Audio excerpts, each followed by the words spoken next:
আমরা চাই গরিবের রাষ্ট্র হোক।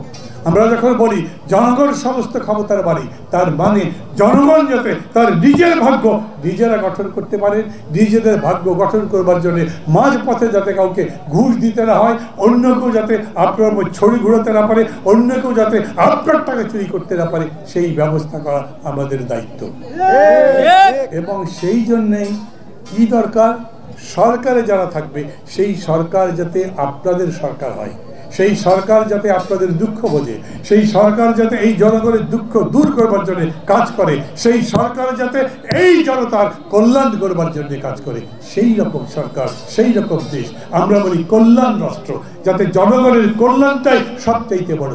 কিন্তু ঘটনা এই সত্যি, গত 50 বছর ধরে যারা ক্ষমতায় থেকেছে তারা জনগণের কল্যাণের কথা ভাবেনি। বক্তৃতার সময় ভোটের আগে জনগণের ভালো ভালো কথা বলেছে, কিন্তু ভোট যখন হয়ে গেছে তখনই তাদের চেহারা বদলে গেছে, তখন তাদের দেখা করতে পারেন না, তখন তারা আপনার অভিযোগ শুনতে পারে না, তখন তারা আপনার জন্য কোনো ব্যবস্থা করতে পারে না।